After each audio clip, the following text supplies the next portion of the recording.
નમસ્કાર. આજના વિડીયોમાં તમારું સ્વાગત છે. આવનારી પોલીસ કોન્સ્ટેબલની પરીક્ષા માટે બંધારણના અગત્યના પ્રશ્નો આ વિડીયોમાં લીધેલા છે, જે આવનારી પરીક્ષામાં તમને ઉપયોગી બની રહે. આ ચેનલ લાઈક અને સબસ્ક્રાઈબ કરશો, જેથી દરેક વિડીયો તમારા સુધી પહોંચી શકે. પહેલો પ્રશ્ન છે, અનુચ્છેદ 201માં શું જોગવાઈ છે? તો રાજ્યપાલ દ્વારા રાષ્ટ્રપતિની વિચારણા માટે રાખેલા ખરડાઓ.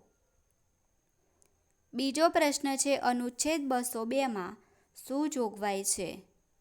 તો રાજ્યનું વાર્ષિક નાણાકીય પત્રક એટલે કે બજેટની જોગવાઈ છે. ત્રીજો પ્રશ્ન છે, વિધાન પરિષદ સામાન્ય ખરડાને વધુમાં વધુ કેટલા સમય સુધી રોકીને રાખી શકે? 4 મહિના સુધી. ચોથો પ્રશ્ન છે, અનુચ્છેદ 204માં શું જોગવાઈ છે? તો રાજ્યના વિનિયોગ વિધેયકોની.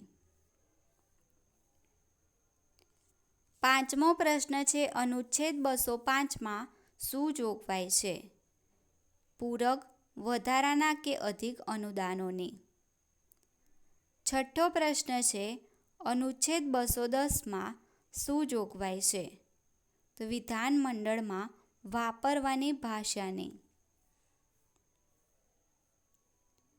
સાતમો પ્રશ્ન છે, રાજ્ય વિધાનમંડળમાં કઈ ભાષામાં કાર્ય થશે?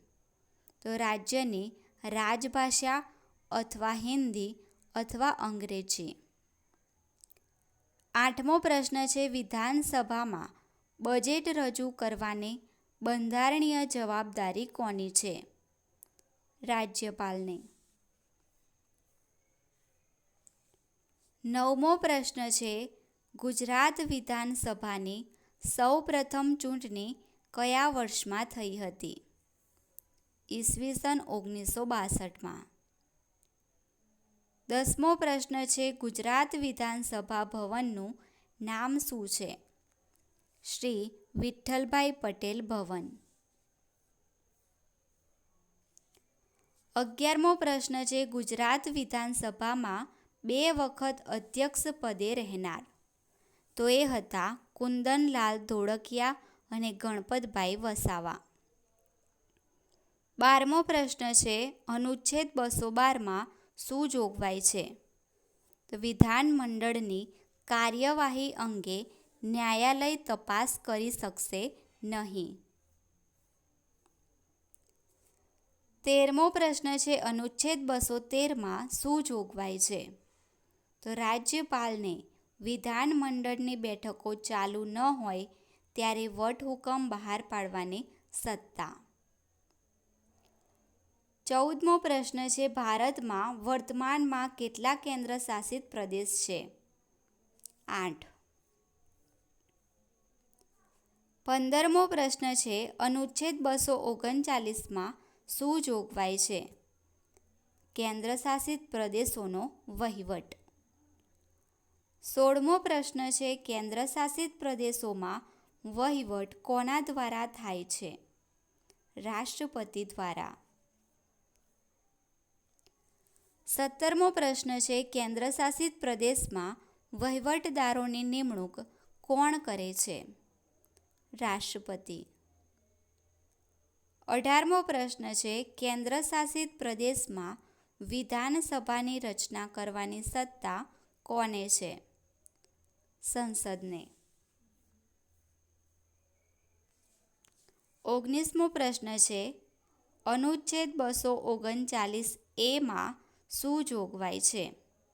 તો સંસદને કેન્દ્ર શાસિત પ્રદેશોમાં વિધાનમંડળ અથવા મંત્રી પરિષદ બંનેનું સર્જન કરવાની સત્તા. 20મો પ્રશ્ન છે, અનુચ્છેદ 239A માં શું જોગવાઈ છે? દિલ્હી અંગે ખાસ જોગવાઈ.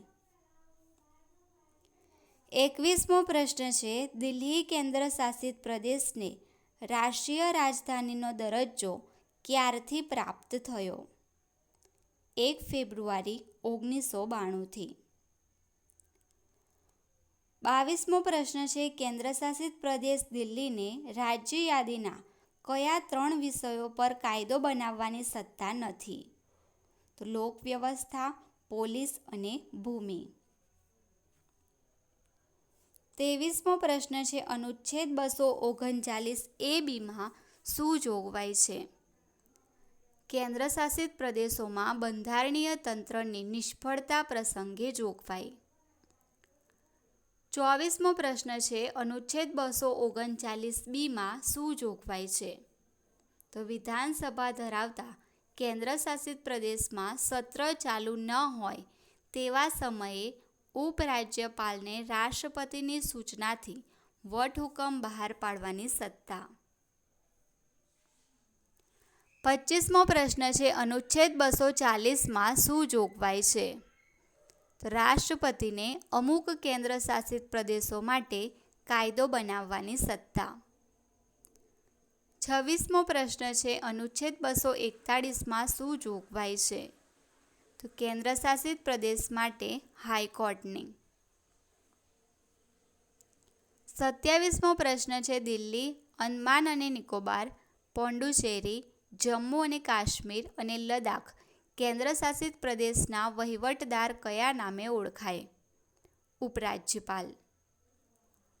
ચંદીગઢ, લક્ષદ્વીપ અને દમણ અને દીવ તથા દાદરા નગર હવેલીના વહીવટદાર કયા નામે ઓળખાય છે?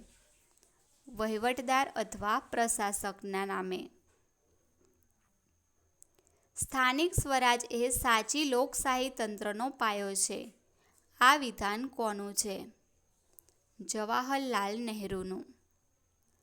મારું ચાલે તો હું સત્તાના કેન્દ્રોને ભારતને 7 લાખ ગામડાઓમાં વહેંચી દઉં. આ વિધાન કોનું છે? મહાત્મા ગાંધીજીનું.